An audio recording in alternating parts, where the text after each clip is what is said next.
Hello, Apriori Algorithm will be discussed today.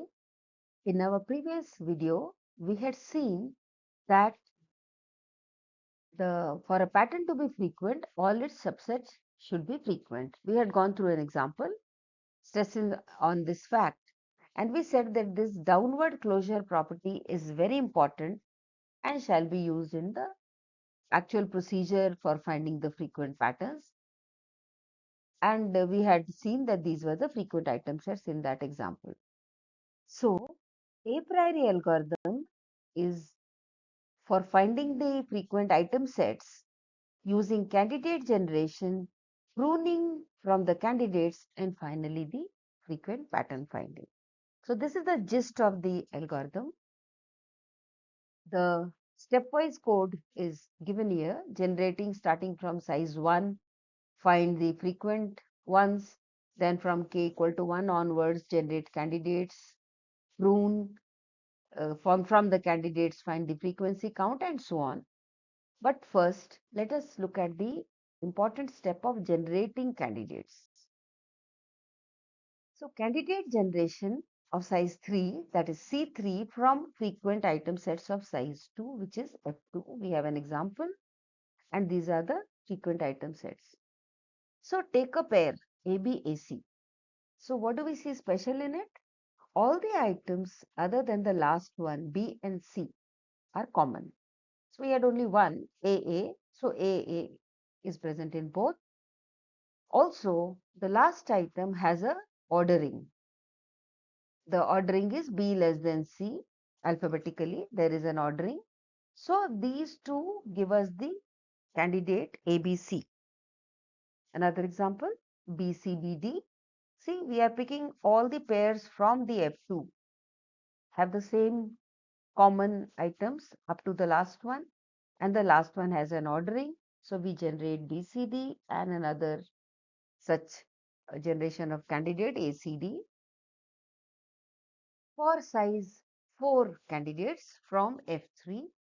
We take two pairs ABC, ABD, the first two. Again, same thing. We have the items common up to the last one, and there is an ordering in the last one, C less than D. So the candidate which is generated is ABCD. So AB from the first items to the last, and then the C and D as per the ordering. And another example, ABD, ABE, give us ABDE. So candidate generation from frequent item sets we just saw. And how are we doing it? By joining the pairs. Pairs where this holds, that all but last item are common. Again, we come back to our algorithm and we look at the next important thing, which is the pruning or deleting candidates when their subset is not frequent. Take an example again. If a candidate C from CK has a subset which is not frequent, then delete C from CK. We have this example of frequent item sets of size 3 and the min support is 2. So what does this step mean? It means if a candidate has a subset S which is not frequent, then this S will not be present in Fk minus 1. If a candidate of size K has a subset S which is not frequent, then this S will not be present in Fk minus 1. So we again bring back our candidates which we had generated ABCD, ABDA and look at their sets. Subsets of ABCD are ABC, it is there, ABD, it is also there, ACD is also there, and BCD is also there. So this is not to be deleted and accepted as a candidate. Come to ABDE, we see that ABD and ABE are present, but ADE is not present, and additionally BDE is also not present. However, one subset not present in the F3 is sufficient to say that this is not a candidate to be accepted and should be deleted.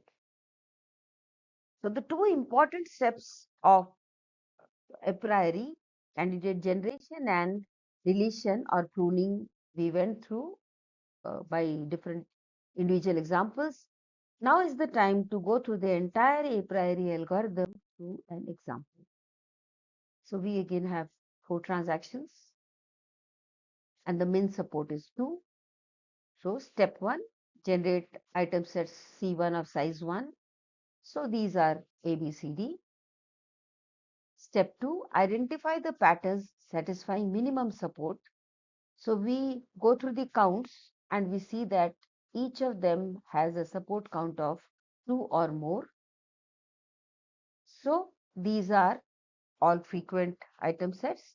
So F1 comprises of all, and now we generate C2 from F1. In C2, if there is a candidate C which has a subset which is not frequent.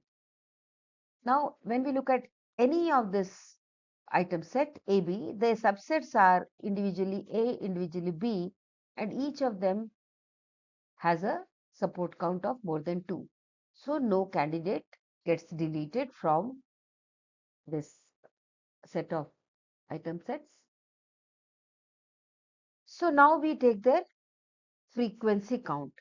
We did not delete them as candidates because their subsets were all frequent, but now we want to identify the frequent item sets among these candidates. So we take the frequency count and lo, what we see? Only AD has the required minimum support and is included in F1. So this was the flow of the a priori algorithm starting from item set of size 1 and the counts. So these are all frequent item sets. We generate C2. None of the C from C2 gets deleted. However, when we take the frequency count, only one is frequent enough, AD, which occurs 2 times. So no more candidate generation, because for any candidate generation of size Ck, we need at least one pair in Fk minus 1, which is not there. So the frequent item sets identified are of size 1 and of size 2. So this is the entire set of frequent item sets which our algorithm would return.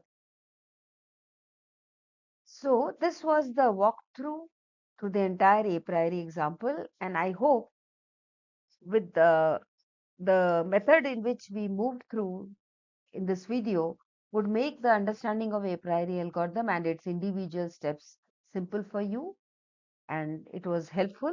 So thank you for watching. Thanks a lot.